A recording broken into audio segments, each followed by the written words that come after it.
Oh boy, another one. Dun, dun, dun, dun.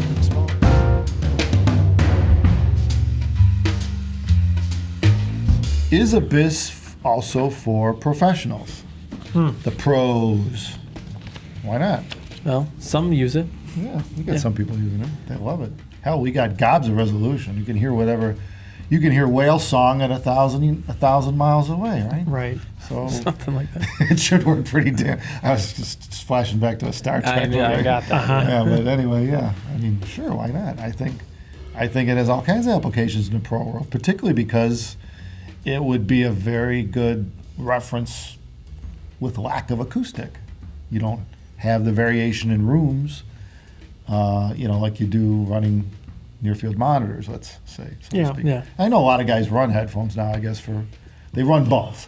I'm hearing the guys that do the mixing, the mastering, whatever, they run both speakers and they use their tools. Sure. For each has its own place.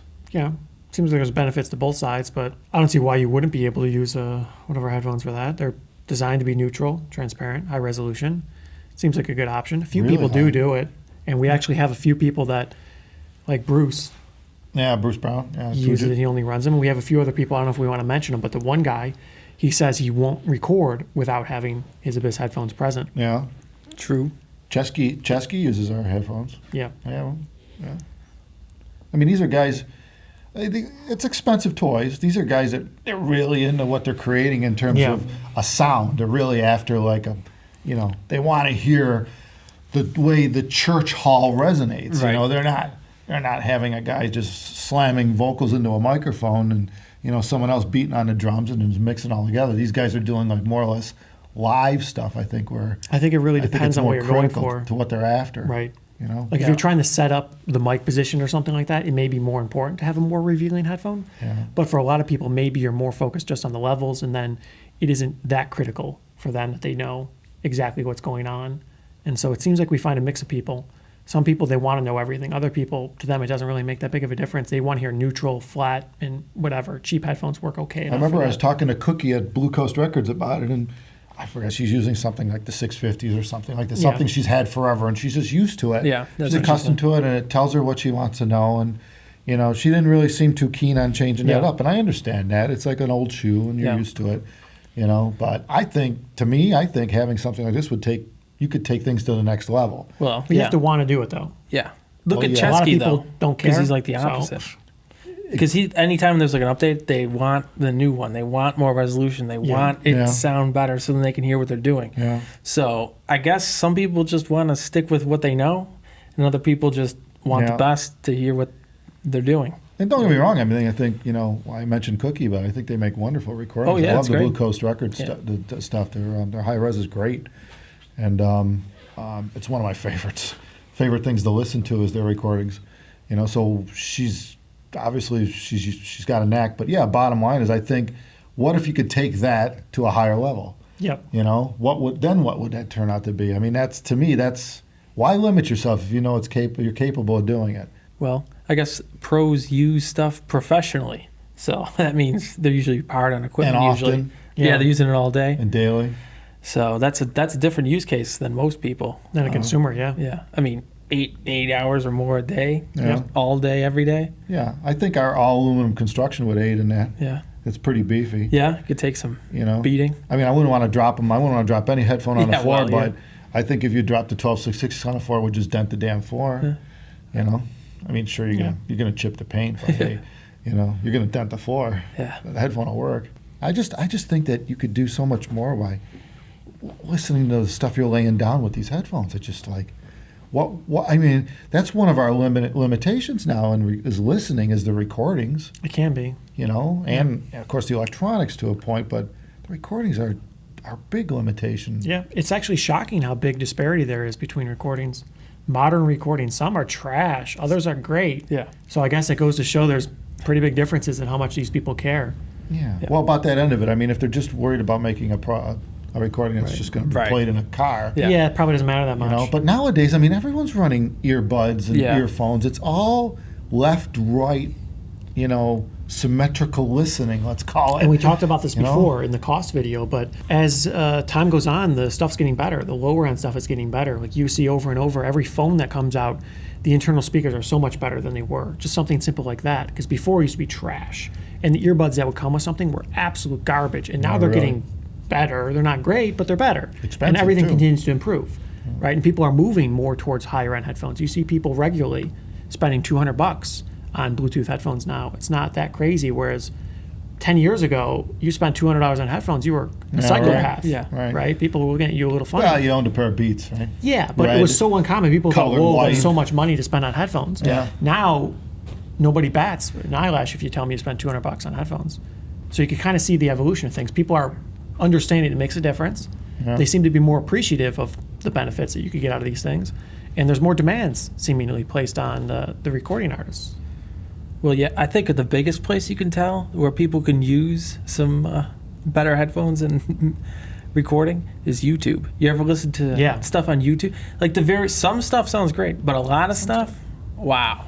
Like I purposely don't use high-end headphones while watching YouTube videos because it's like, wow, this is Can't even take it. this is bad. So just Are these like the guys with less than 1,000 subs or something like that? no, really no, everybody. no. Only a There's no few rhyme or people pay reason. attention to the audio. Yeah. Really, it seems like the baseline is get decent audio and then whatever. Yeah. Because That's it's so a shame. challenging to make it really good, right? Most people are running, at costs least money. at a minimum, if you're watching this on your TV or you're running a sound bar. Yeah. Most people are running, but still. No, it's fine on that. Yeah. You get a $100 it's okay USB with that. mic, it's you all can't right. really tell. Okay. Yeah. It's not that bad. Yeah. But you Yeah. compare it to obviously a professionally recorded album Like, or what's the something. flaws? What I haven't tried There's a lot. YouTube on headphones. I'm getting there. I'm almost there. I got the new TV in I mean, place. it depends on what you're watching. I mean, Yeah. a lot. I mean, some of it's just the recording with a phone, so everything's distant. Not high res or anything. But, a little bit everything. there's all kinds of problems. Yeah, got it. Yeah, just using cheap mics and The stuff. challenge is the decent stuff now is getting cheap, and so people are seemingly pretty happy with whatever the internal mic is on their phone a lot of times, just using that or using some cheap Bluetooth USB mic or something like that. Yeah, but if these people are after It's making a okay. living at this, it just kind of makes sense to optimize that chain. And Some do. to some people, sure as hell ought to be able but a to- lot of people it doesn't matter. Yeah. Because Well, to the average consumer, it's just like the enthusiast space in anything. Well, if they're playing their own videos back on their phone, then it's obvious. Well, that's that Yeah, it they're doesn't not matter. going to Yeah, notice no, any you're of not this, gonna notice. But yeah, in our case, Yeah. that's the thing. I mean, actually, they should pay more attention to that. I mean, even like you just got those Apple earbuds a little while ago. Those things are great, aren't they? I mean, for the money. I've been watching YouTube videos with those because they're just the right level of for everything to pretty much sound pretty good on Yeah. it across the board. Yeah. I mean, you could still hear when stuff's like on a phone or something, but But it's still not at a it's not to the resolution point level of where it's like, oh man, this I can't sucks, even. gotta take 'em out my ear. Yeah. Oh, So yeah. it's a good. But it's a good- getting there. Yeah. And you got to believe that in their design goals, they're weighing that out too. Well, yeah. Like maybe they're saying, well, we could give them more. Yeah. We could give people more information in these things, but can they handle it because the source material sucks? you always got to understand your use case. Yeah, right. You have to know your customer base and what they're using it for. Yeah. Of course. So again, that brings us back to, I think, audio should, now that video is matured to the point where it is, we got this 70-some inch OLED 4K TVs, 8K's coming, all that stuff. I think audio's been ignored. Audio reached a point where it was better than the video, right, on most systems. Now yeah. I think we're going Yeah. the other way. The video think is so. becoming better than the audio. And people need to pay. Maybe. The pros need to pay more attention to the audio side of it for sure. They let it slide. It's harder they let to it do, sit though. back because it was good enough. It was Because way the challenge with audio is the path isn't clear. You want good video, it's so much more clear. You get a good camera, good lens, good lighting. good microphones. Yeah, but it's the placement. acoustics matter, the placement. Yeah. Well, sure. Right? yeah. The microphone for the task is Yeah. important. You can't just get any mic and throw it anywhere and, and have it work perfect. post-processing or whatever the hell Yeah. they do. Yeah, sure. I mean, I How suppose they you could add record it. effects to make this stuff sound better, but I guess, you can't. There's no fixing it if you screw up the original. there's It no requires, fixing I think, to some degree, more knowledge and experience to get really good audio than really good video. Really good video, the path is easier. Well, a lot the of other thing to times. consider a lot is- of light, good camera. Yeah, but think about the other thing going. Aren't they going more into the hell are those goggles everyone's wearing Oh, out yeah, the VR? gaming and stuff? Yeah, I Yeah. mean that requires an immersive experience. It does, yeah. You have to have the audio go with it. True. I mean, our headphones, our driver technology would be a perfect mate for that stuff because you want to be there. You want to feel like you're in whatever the room is or the space you're in. And like, it just makes sense. And if you can't record at that level or the game can't perform at that level, whatever you're doing, it's going to sound fake. Your brain's going to know that you're not really there. Well, it's just like the visuals. No matter how good the visual is. Well, that's why people get like sick and stuff in VR because like the refresh rates aren't high enough and stuff like that. Yeah. So you're not as immersed because you're sick, right? Yeah. And the audio, you wouldn't get sick, but it's the same kind of thing where it's like it doesn't feel real. Right. Yeah, so. Yeah. To answer the question, pros should be using better headphones. Yeah. Some do. I'm sure they invested a good amount of money in most of the speakers they're running. And I'm all sure the other console. Yeah. Yeah. I mean, the mediums that they're laying down these tracks on, whatever it may be. I mean, I hope you got some money invested in that because if you're making a living at it, you ought to optimize that chain. Mm-hmm. Yeah.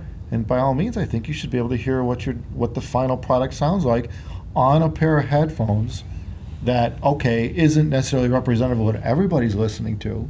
By all means, have your normal headphones, but you should look at the big picture. Like especially if you want longevity in what you're laying down. If you want your music, right? Let's look at the music we're listening to. We're still listening to 60s music and 70s music today. Some people, sure. Right? I mean, there's a lot of shit in the 90s that never made it, right? It didn't make it past into the next decade. But the thing is that if, from a standpoint of longevity, let's say that, you're only going to record that track once, really. I mean, sure, you could do it again, maybe, but you'll never be it'll only happen at one time. I know there's some customers who have bought our cables and stuff. They've said, I want to make an archivable track, where they're running Neumann mics and they're playing this 100-year-old piano, and they paid attention to every detail in the recording chain to just say that we're only going to do this once. I'm never going to have this piano again. We're never going to be able to put these people together again like this again. Whatever. It's a recording of an instant in a lifetime, right? Yeah. You think that they would want to pay as much attention as possible to the details because maybe we will be listening to that 50 years from now. Well, we had a video a while back where we had took 1266 to a recording studio, and they got to hear what they were doing more than they've ever heard before. Yeah. Like the one guy, that blew their mind. He listened back to the bass he was playing, and he actually changed the strings because he didn't like how they sounded. He liked the resonant tone of the. Then when he heard it again, he's like, "Yeah, this is better." Yeah. So, those are things you're not really necessarily going to pick out on a pair of near-field monitors or a standard pair of headphones. Yeah, they won't do it. They don't have as much as you think they have the resolution because you think you're hearing everything.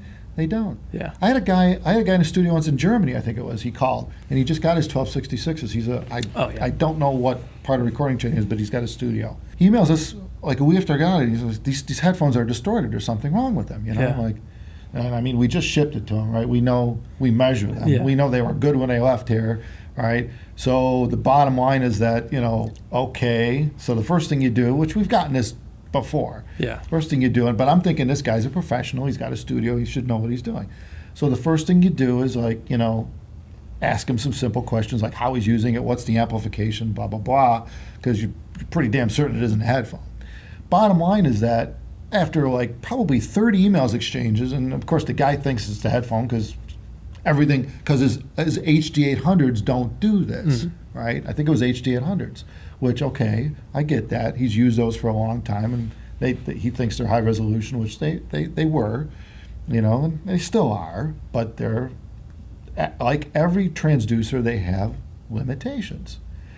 And anyway, bottom line is that we finally got down to it, and he happened to mention that he's running a DAC full volume into his headphone amplifier, and I'm like, well, what DAC you have? And he told me, and I said, well, that thing does 6 volts RMS out. I said, that's going to overload the input of just about any amp I'm aware of, He goes, no, I talked to the amp manufacturer, the German guy, so of course he's researched this, he had it all down. I talked to the amp manufacturer, says, whoever he talked to there, oh, no problem, it'll handle 6 volts input, no problem. Well, come to find out, he did.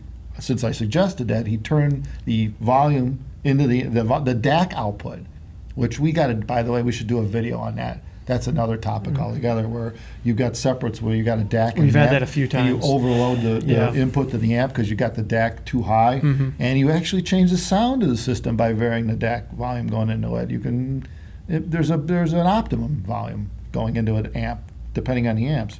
But bottom line is that he turned the volume the output volume down to a nominal level out the DAC. And lo and behold, his distortion went away on the 1266 that he couldn't hear on. I'm surprised you couldn't hear something like that on another headphone. Yeah. Well, he was too. Yeah. Which is why he could have swore there was a problem with the headphone. Yeah. But here's a guy who was a professional, and he couldn't hear. Now, input distortion on an amp manifests itself in all different ways. I mean, it just depends on the input stage of the amp. Blah, blah, blah, if it's tube, solid state, how it clips. There's just no way to tell what it's going to do. All right? But so even if you send us a recording, I don't even know if he'll be able to pick out, that's input distortion. But bottom line is, he's got, he was distorting the input on this amp, probably making recordings he's playing back. I don't think it was through the recording chain. Yeah. But yet he's listening to stuff doing this and not even hearing the mistake. And that's a huge problem when you think about it. How many recordings does a professional have to put out before they realize there's a problem, right? How many? I mean, probably never find out. To me, it's the cost of the headphone and an amp is negligible relative to your reputation. I think people have to know it's there, though. They have to know there's a difference, that you can improve the resolution of your playback chain. Because a lot of people, they probably think, what's the difference? What's it going to matter? I'm using some high-end headphones, close enough. And at that point, they probably assume, somewhat incorrectly, how much of a change could this playback make that would offer some value to me, that I would be able to make a change to actually improve my recording. Because you're not recording through the playback chain, right? So maybe you play something back and you hear a little bit of something that you didn't expect, but I would find it to be unlikely that most people would think that they could make a change to the playback change to improve the resolution so much that they would hear something they didn't hear before. Well, don't. I think a lot of these guys use the headphones for monitoring while they're recording. In that sense, it's live. I mean, you are hearing what's being done. But what are you going to do about it, other than distortion, clipping, or something? Well, like that? You can take like if it doesn't sound good, per se, do it over. It's challenging because I think a lot of people would feel that they're tuning the sound to the headphone to some extent. And you'd want to always be comfortable and confident that it's a reference headphone, it's a reference output source. Well, I see what you're saying, sure. And someone who's comfortable with a particular headphone would feel that they'd have to get comfortable with something new. Right. Yeah. And so now are you changing the recording to suit this different headphone? You have to know what an absolute reference is. I think any pro is going to use multiple playback chains or multiple. That's why they usually use their speakers and the headphones. They want to hear. You're always going to have a comfortable place to go, but you're going to want to hear it, I think, on more than one output. Maybe, typically, you know, and once you get, but like anything, I think once you get used to, whether it's a new headphone or a new speaker, once you get used to it, I'm sure they always got it in the back of the mind when you change it up. If you're professional, you're always second guessing what you just changed to make sure it's good until you're used to it. Yeah, but how do you know? Well, with anything, how do you know? How do you know your original wasn't lying to you? You don't. Right. But, it just depends. I guess it depends on what you're after. Well, I think pros are looking for isolation a lot of the time, though, so that's a different we don't have much of that going on right now. Yeah, I mean, maybe down the road we might make a pro model, have something for them. Yeah, why not? But yeah, if we get serious interest in it, it could happen sooner rather than later. I don't know, somebody, Sony Studios comes along and says, we could get a half a dozen of those. Okay, we'll make it for you. How about Walt Disney? Do they use headphones for anything? Probably. All the movies they make? Yeah. I think that would be a great place for it, don't you think? Like that's plenty of great places. Yeah. I mean, we could put together a package where you've got, you just need a balanced set interconnect coming in. We'll set you up with the amplification you need for this and the headphones. And bam, you got the highest resolution playback you can get. It seems to make a lot of sense to me, but that companies would want to use this, to their advantage, particularly at the speed at which electronics and the whole audio video thing is evolving with the size of screens that everybody's getting and stuff, and everyone's actually downsizing their audio systems. Surround sound things are kind of going away. And I think more and more people are using probably Bluetooth headsets to watch TV, earbuds, More than they were before, yeah. Yeah, I think way more. And I think if you're monitoring with speakers, you're missing the sound that your audience is listening to. You're not making an optimum recording for the future. Playback. Yeah, particularly in the near future, the not so distant future, which really our headphones are a glimpse of that, right? I mean, it might take 10 or 20 years for this to dumb down to lower cost product, but like the Apple earbuds have improved, everything's improving. Once you hear it, you kind of hard to go back. Yes. So I think overall, I think millions and millions and millions of, how many earbuds are they selling? Many millions. Yeah, and introducing all those people to a better sound. It does seem like the inevitable path for as technology improves to be able to bring the cost down and still have high performance. Typically when you come out with a new product, it's better than the last, and so it seems reasonable as a goal if you're recording to try to make sure your recordings last a little bit longer by making them not sound like garbage in 50 years. I mean, you want the stuff to be a bit more timeless, Yeah. And if you don't, that's fine, but but damn, Anyway, I think we've talked enough of that one for a while. We covered enough of that. We might be preaching to the choir. I don't know. I don't know these guys. I've always found it difficult. The pro community just tends to have their own way of doing things, and that's fine. It is what it is, And us audiophiles are in a different type of group, a small niche group that most of them don't cater to. So I understand that, but I don't even think this is an audiophile topic. I think it's more of a longevity. I think moving forward. Yeah, and again, I really think it's an ass saver. I think, just to catch that one problem, whether it be in a movie or an audio recording, that could have been caught. Yeah. There's definitely a few of those, I would imagine, yeah. What would be so hard to take a device like this and spend, whatever you're going to spend, $5,000, $6,000, $7,000, throw it into the playback chain, and it's like a microscope. It's another tool. Yeah, I mean, it's like, okay, let's put the magnifying lens on this on the audio side of this and just see what it's doing. They got the big screens to do it now. Hell, most of them probably running projectors, right? Well, 4K frickin' Sony jobs or something. All right, let's put the audio with that to make sure that it's up to the same level. Seems smart to me, but anyway, we need to cut this short because we got to get the hell out of here. So, thanks for watching, everyone, and please subscribe. Check out our comments at the bottom, or add them if you like, and let us know if there's something you want to hear. Thank you. Take care. Yeah, but then on top of it, I got all my headphones stuff. This is a stack of 7 amps. Really? Oh, yeah. I haven't been to your house in a while. What's that? Well, liquid gold. I got that. I had the liquid fire, liquid gold. The Rogue audio amp. The right audio. They made like 2 of them. Got that one. Oh yeah. They're no longer in business. Yeah, I have a Formula S. I forgot about the right audio.